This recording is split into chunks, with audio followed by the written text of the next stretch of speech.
ma wan manchia jijingi. Amen. Gracia uto wase Yesu Kristu ma doshima wondo mamlumom uchia jijingi velua venchi wangbane badon shima ken Kristu nia ecclesia utia ukatliko gwere adua uyange ilahadi isho uta kenshin mo Yesu shinku selutuma imyongo inyia she itine kwane na mde u Yesu shinku vase aka adido mde u Yesu shinku vase aka adido gadia mde u Yesu shinku nase mkane maondo mamkane maondo ne mabuse asima kana hama ken wasika wojiji Paulo apostoli hemba romanu itiopue vyosha potankaroa ikaavese jiji una kasha nyongo di gama kasha kwa oron ukristo ken kwa oron uhihi usongwenya ken ayrenaka amba apostoli ojiji Petero okwa bange aokwa amchie yoshio atioyemba Yuda aka ave yangevi mande Yesu Kristo shatorankon aumbu ve yanve lukwabo ba vi akanichi amfeshio be yanve lukwabo shivi amfeshio na hankpa mdeo Kristo shimba kwene shingulohon hama ochi shovan ayoina makenen asmasichi wan shikiv I Kristo mdeo Kristo shimba kwene agama se asma na mdeo Kristo agama se asma na hanchi ba sekba agba pesegama asmase se wa shekevi Kristo gadio kakwa walo unjajela Petero wa kwane amchie yoshio awo kwane aklachiaga aklangu ika mwesho uyangelu nyima Kristo na hanga iyo avese ke paslami ika avese mkane maondo ka imingi yanga haase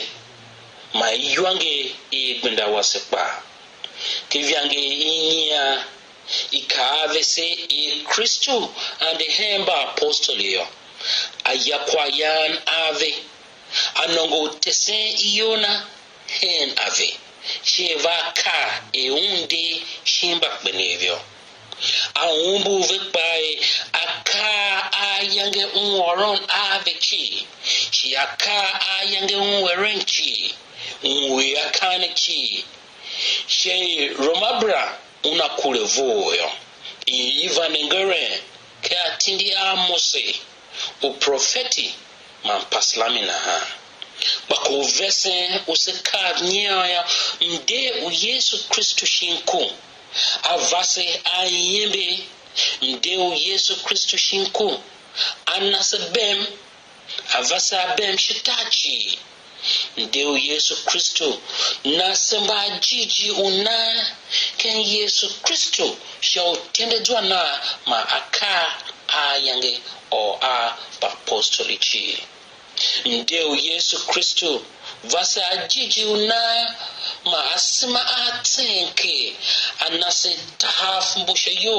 mambo ken jijingi shese paselona amchi yoshio mdeo Yesu Kristo shinku na mkane maondo hingi kausu na ha ken profeti Yeremia ba ikaavese na ha ti ondo wakumasha ngukana ha ne kwaneyo nenge me kwa oron wan kenjwa wo ahingi usu E asema yangete ba apostoli chetambo nde u Yesu Kristo shinkoyo mkane maondo yange maludue ke jwave eka usuna ha ikaave seken profeti yesia ye ikaye kwa oron wadu kenjwa uondo unafatia uhidehe ondo bilinga akane chi ba apostoli kav akane shachu umde u Yesu Kristo shimba kwenye nde u Yesu Kristo shimba kwenye na akapishi wange ba apostoli sepa akane ma wange semba Kristo semba solumuse semba badondon Kristo ne semba Kristo chi kase selu bashiada balo u dido u Kristo kwa mkane maondo sepa Kristo guyila se eka Petero kwamba apostoli huwa bayange ande henve dum uvelu yeme kenga uwe mauna ha aka senenge shiseungwa shamlu uma o Kristo mamdina ushimba kwenye ma anasmase ma ateke shaulu ba Kristo bagma asma ba Kristo balu ba shiada ba mimi ma ba Kristo ba yon loho na o dido mde o Yesu Kristo shinku ma agmase ma sehingi e kamba apostoli ba yange veti makwaya a Yesu Kristo e yange nde shimba kwenye na ha ohembanchi jeyo hama shi usengo hochia Eucharistia uyoman awambe a Yesu Kristo yo sepa asmase ma teke ma shimagema ma hingi eka ono baondo na ha alwe sifati o pasen lo o dido eka Petero na hanga pa basambachi ke msambe ulo o didone sipa samba ka ai dapasie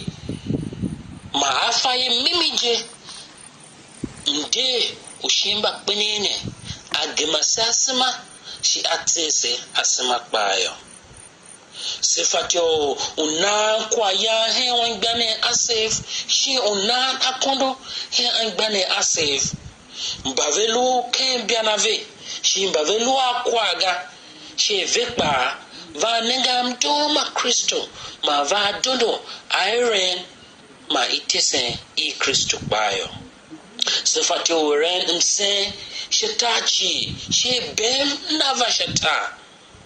gadia alo sinenge ya e yange ko Kristo imande shatrankon bayo ma yange je ba apostoli yabe togbo shin kyambi tome sheva nongo kwa shinva nongo no shau hidena Kristo o vesenve onshon iko e amadon shatrankon nega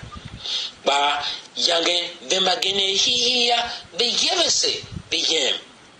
Bagen yevese yem ken tawu shiria ika avese imbagene yave mo yemen ken tawu emau bako vesen yo yave to agbo shive to kambe to me unongo no shiva hide a Yesu Kristo ga kana hama Kristo yona e yange hide shin yava de heve yo yanka ave bem ute aluave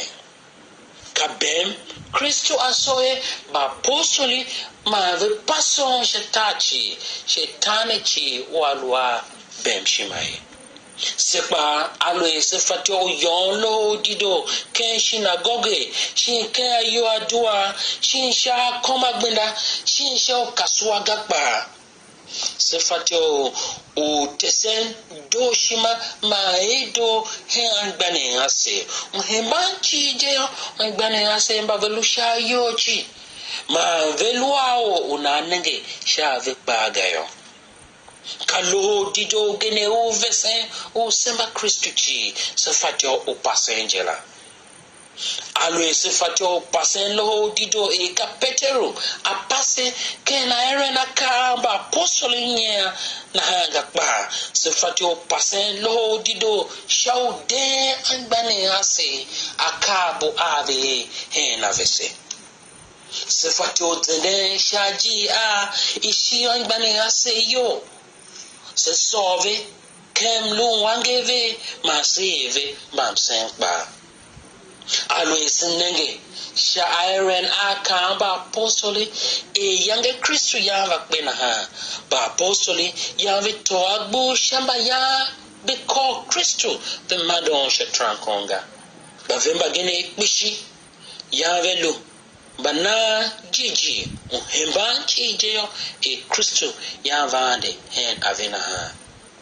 sekpa maselua ishima verenken man jijuna o Kristo avemi shi atese hemba apostoli selungu anke aka orun anyiane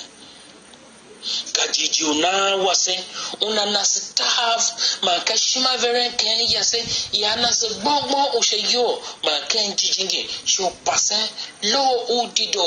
hembanche jia lo udido umde Yesu Kristo shimba kweneye alwese na hayo bem unalusheta sikba selum balon achi kemlu odiako ushetato sikba simba mba hondo iyira se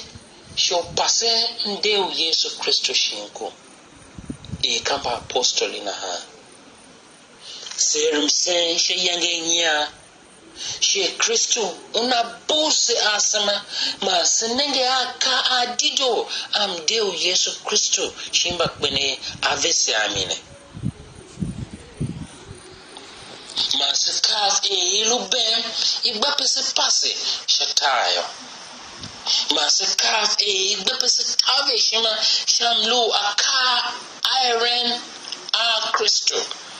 me masikaf e bapese tave shima shore Kristo tom shamimi o vere shima e yange masidimeyo sekba selo bayan idiako itato all the umbana ge una lomoya ma koso mkane na kenasmase hembanchi je ma buya smase shemkane ma tom kem no humase ma yange masidimeyo sichi selomba ya idiako yomo toroyo akane chi sepine kenti Yesu Kristo do wase amen bem uti alwa venchi Negative Catholic link internet link